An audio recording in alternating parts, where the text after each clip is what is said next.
आपलं स्वागत. पाहूयात आजच्या ताज्या घडामोडी. महाराष्ट्र राज्य पेन्शनग्रस्त शिक्षक शिक्षकेतर कर्मचारी संघटनेच्या वतीने दिनांक 5 मार्च 2026 रोजी आझाद मैदान येथे जुनी पेन्शन लक्षवेधी धरणे आंदोलन अत्यंत यशस्वी झाले.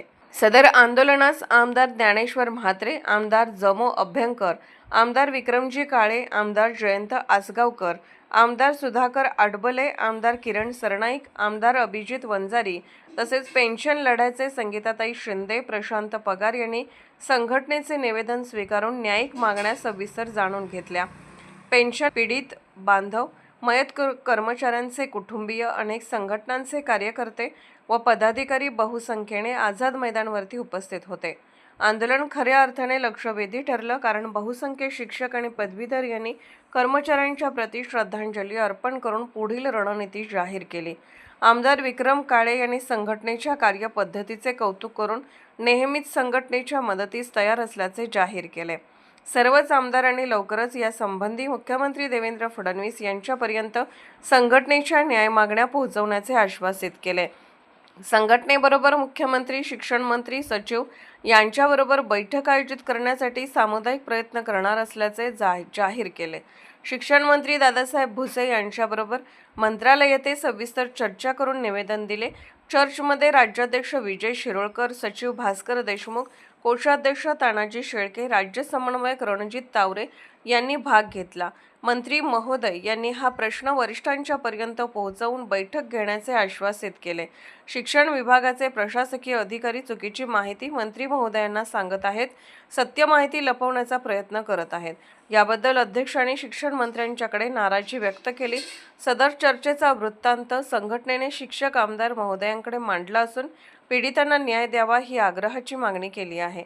26/2/2026च्या औरंगाबाद खंडपीठाच्या निकालपत्रामध्ये प्रशासनाने चुकीची माहिती न्यायालयात सादर केल्यामुळे न्यायालयाने 10,000 रुपयांचा दंड ठोठावला आहे. याची माहिती चर्चेदरम्यान दिली. 2005 पूर्वी नियुक्त बांधवांच्या बाबतीत 1 महिन्यांमध्ये अपेक्षित निर्णय नाही झाला तर आमरण उपोषणाचा निर्वाणीचा इशारा देण्यात आला आहे.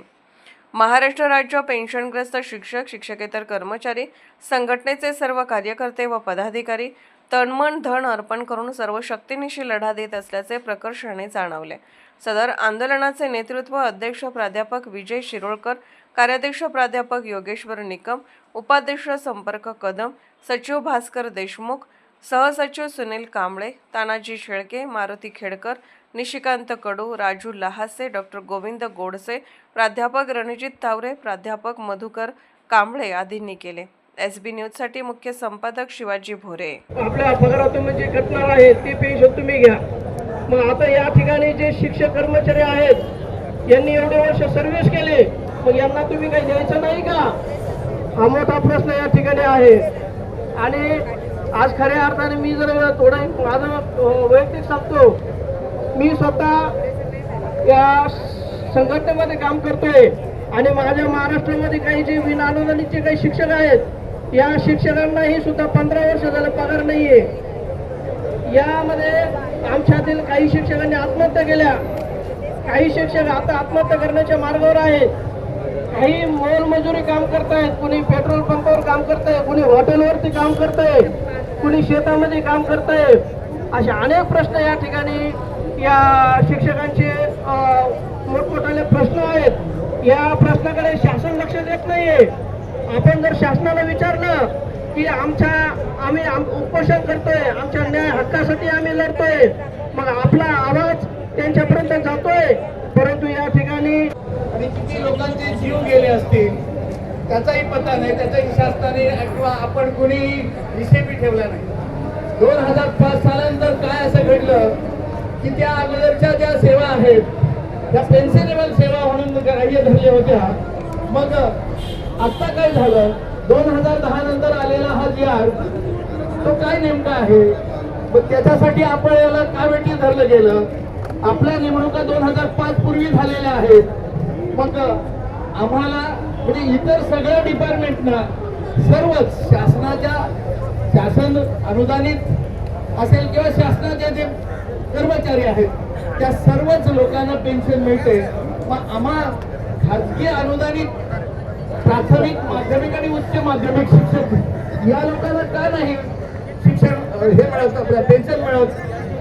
2005 सालानंतर कोणती अशी रस्त्यावरती आपत्ती आली, आम्हा लोकांनी कोणतं पाप केलेलं आहे हे खरोखरच आपण विचारायला पाहिजे. आणि मी बघतो आपण श्रद्धांजली अर्पण करण्याकरता आझाद मैदानावर आलो. मित्रांनो, कुणाला काही अडचणी असतील तर आपण इथं बसून त्याबद्दल चर्चा करणार आहोत. त्यातल्या नऊ कर्मचाऱ्यांना सेवेत असताना पेन्शन मिळाली आणि 4 बांधवांना या ठिकाणी अनुकंपाखाली नोकरी द्यायला त्यांना भाग पाडलेला. ड्रामा करावा लागतो, संस्थेची ड्रामा करावा लागतो, शिक्षण अधिकाऱ्याची ड्रामा करावा लागतो, जेणेकरून तिच्या पदरात काय पडलं ते आपल्याला बघावं लागेल. असो, सकाळपासून तुम्ही इथं आपण जे आलात, माझं तर आता खाली 4 महिने दिवस बाकी राहिलेले आहेत. असो, 4 महिने राहिले काय, मी तर असं म्हणत असतो, परमेश्वरानं मला ज्या दिवशी दिलंय, आता जिथपर्यंत दिलंय तेवढं मिळालंय, त्याच्यापेक्षा आनंद दुसरा होता. टेन्शन तरी तुम्हाला सगळे आपल्याबरोबर मिळणार आहे. कारण त्याची चिंता करून डोक्यामध्ये या वयामध्ये व्याप आणलात, आपण या ठिकाणी जाण्याची शक्यता आहे. परमेश्वरानं मला जेवढं दिलंय ना तेवढं खुश आहे, परंतु आता हे आपल्यापासून हिसकावून घेतलंय, तिच्यापासून हिसकावून घ्यायची पाळी आलेली आहे. राजकीय, सामाजिक, आर्थिक असा सर्व घडामोडींचा आढावा पाहायला विसरू नका SB न्यूज चॅनल आणि नक्कीच सबस्क्राईब करा.